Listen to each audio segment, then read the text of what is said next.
One of the most unique fighting games ever released, Bushido Blade has you one-shotting your way to victory. The controls might feel a bit outdated and limited from the PlayStation 1 era, but if you give this game some time and learn the controls, you might find yourself getting some enjoyment out of it.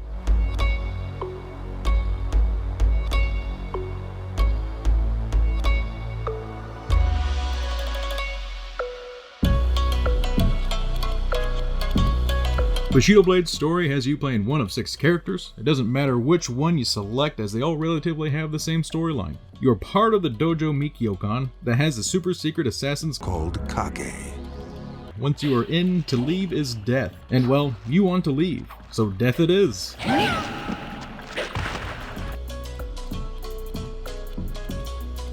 Bushido Blade is not your traditional fighting game by any means, and once combat starts, you'll learn that pretty quickly. Story mode has you picking a character and then a weapon of your choice. You got your katana, your rapier, nodachi, a long sword, a naginata, saber, broadsword, and a sledgehammer. Basically, pick the weapon you feel most comfortable with or think is the coolest, and just master it. Each weapon has 3 stances, raised, normal, and lower, along with 3 different attacks, high, medium, and low. You do have a block button, and if timed correctly, you are able to parry an attack, thus opening your opponent to that sweet one-shot kill. When first starting to learn the game, it can be frustrating, but you do get unlimited continues.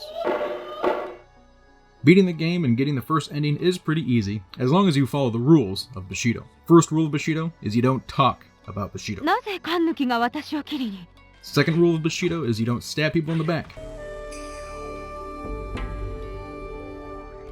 or on the ground, or while they're trying to get up.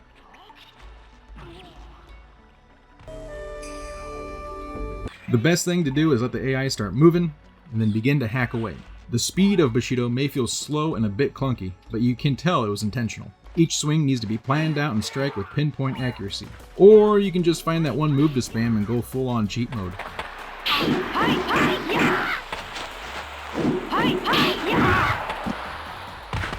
One of the more interesting mechanics is that you can run away to a new area. The ability to explore your surrounding adds a lot more dimension to the game. Plus, you have to run away anyway to get those second secret endings, so it's just best to explore a bit. Good luck with that though, as I don't think the second endings are worth the time investment. Just watch them on YouTube or something. Besides story mode, you have a versus mode. This mode might be the most enjoyable mode as long as you have a group of friends to play with. This was our go-to game for sleepovers and game time before Rifts. If you've never heard of Rifts, think D&D, but with more sci-fi stuff. There isn't a fighting game that can match a long battle in the bamboo thicket, with more than half of them cut down, arms and legs useless, but still pulling out a victory. Knowing that any strike could be a final blow, it doesn't matter how injured your opponent is, as they are still deadly. There is also an interesting point of view mode that is fun to jump into once in a while, but it just makes me wonder if that was why there was a link cable option. I never had any other friends purchase the game, so I never had a chance to test it. There is one final mode called Slash where you work your way through 100 enemies. It's enjoyable, but it might be one of the most frustrating modes as you try to work your way to 100 kills.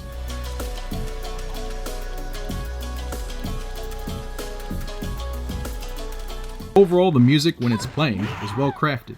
If you enjoy traditional Japanese music with some electronic twist, there might be a few songs you might want to add to your MP3 playlist. Some songs remind me of Need for Speed 2 or Streets of Rage 2 soundtrack. Most definitely YouTube search Bushido Blade OST. I'm sure you won't be disappointed. That is until you play the game and find out there isn't any music playing during the combat for the story mode.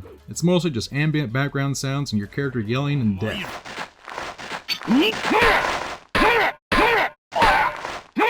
Now versus mode is where the music kicks in, so if you have a friend, get ready to rock out while kicking each other's butts. Slash mode does have music as well, so no, you won't be working that 100 kill goal in silence. Most of all, voice acting is Japanese with subtitles, besides the backstory intro. Overall, the voice acting and sound effects are done perfectly and are quite enjoyable to listen to.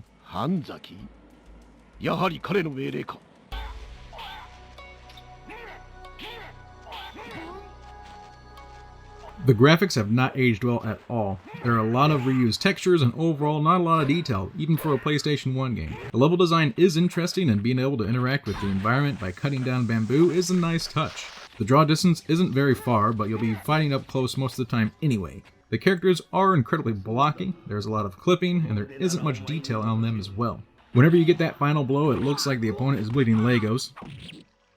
Where the game really shines is the fact that it runs smoothly and the animations for each character is well done. Besides the running animation. Seriously, what's wrong with everyone's hips? The CGI cutscenes aren't that great either. They are pixelated, stiff, and overall pretty dark. They look nothing like something you'd expect from Squaresoft, but they do add to the story, and it's better than not having CGI cutscenes at all.